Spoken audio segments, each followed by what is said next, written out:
Hello. I'm so glad you're here.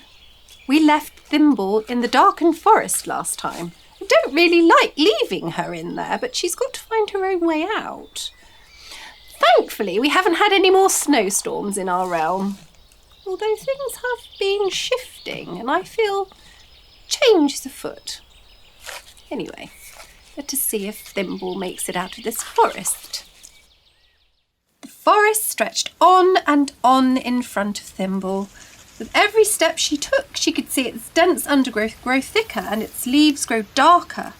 And she knew that she would have to make haste before nightfall. Well, yes.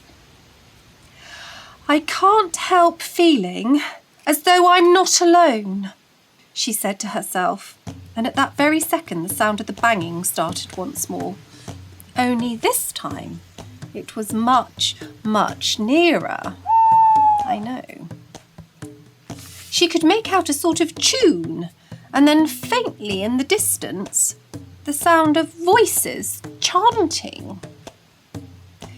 Thimble trod carefully and slowly headed towards where it was coming from. Peering through a gap in an overgrown bramble bush, she could see tiny figures in the openings of the trees, all sitting around a huge fire.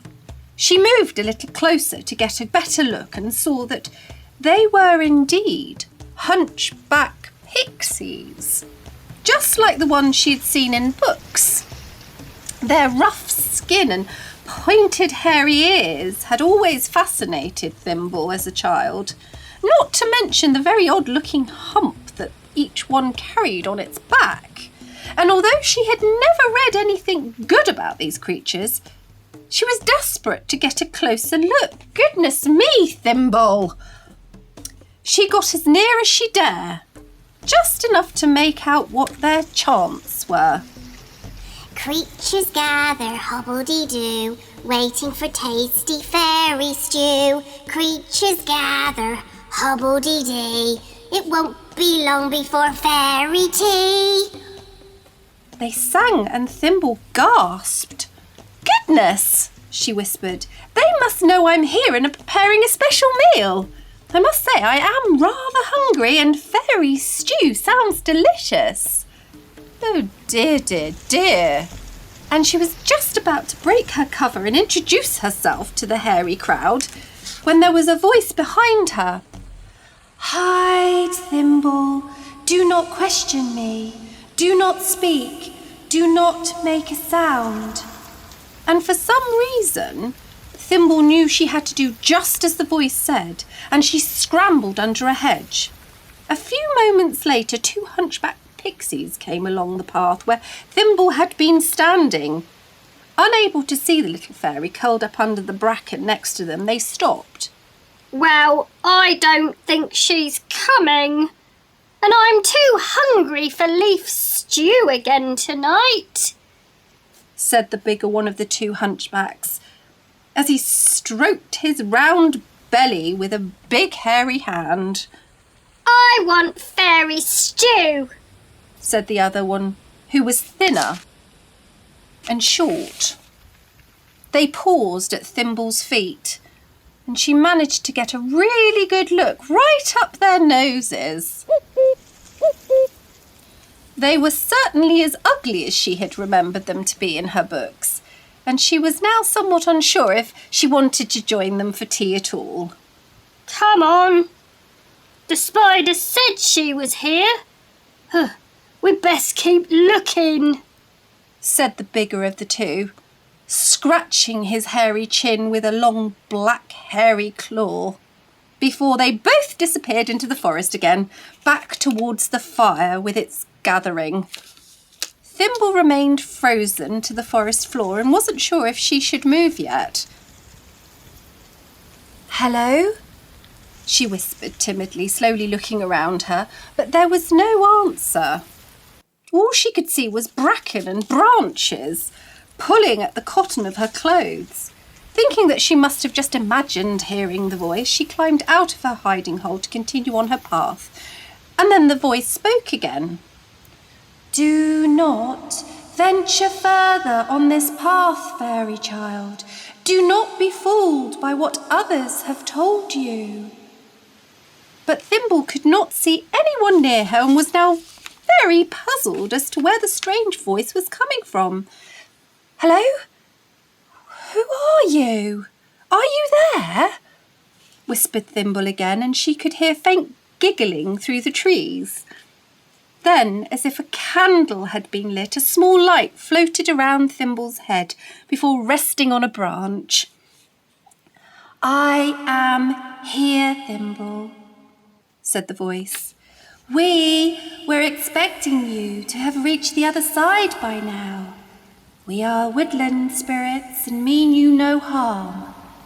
I am a tree spirit," it continued as Thimble felt the warmth from its presence. The woodland spirits were the guardians of all good in the forest and would help anyone find the right path if their intentions were honourable. "How do you know my name?" inquired Thimble, and the light danced around her. "We know every creature who passes through these forest trees, and your story had reached us a long time before you did, Thimble. You must now make haste. You need to go back to the toadstools.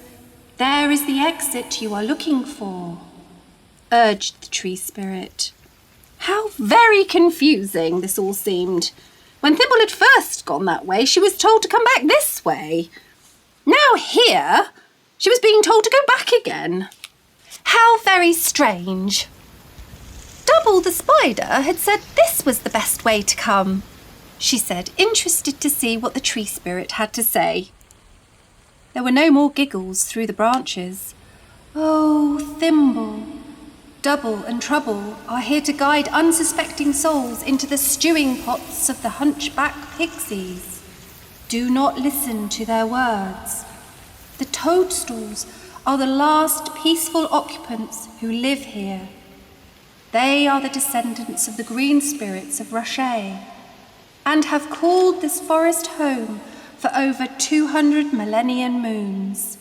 They will show you the exit you are searching for, but you must give them one of your possessions as a thank you. Now hurry, Thimble, hurry." And with that the light was gone.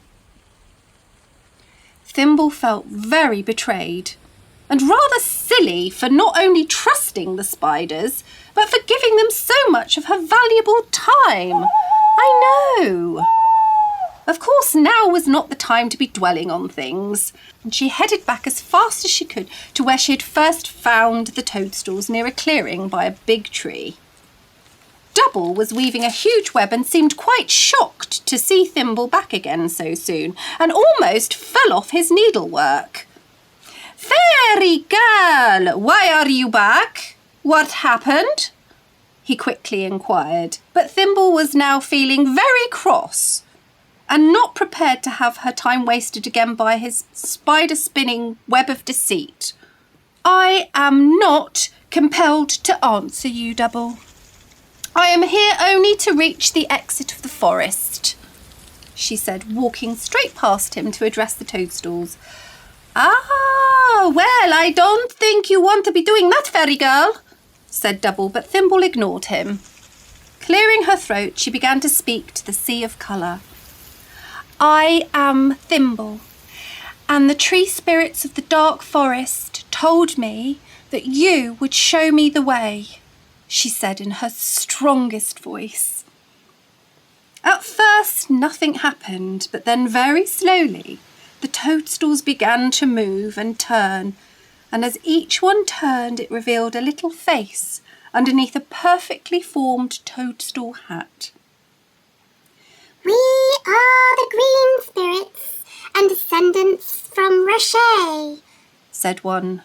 "We will show you," said another. "You are Thimble," said yet another.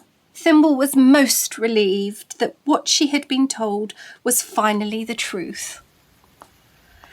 "I am pleased to meet you," she said, and waited for them to guide her across. But for a moment they all just looked at her, smiling. Then Thimble remembered what the tree spirit had said about giving them something of hers. She felt the shield by her side that Periwinkle had given her, and then the sword the Queen had presented her with on leaving the valley. But Thimble definitely didn't want to part with either of these things. Then she had a thought. Looking down at the torn skirt she was wearing, she quickly changed into another she had in her bag. Holding up the one she had been wearing, she said, "I give you this as a thank you."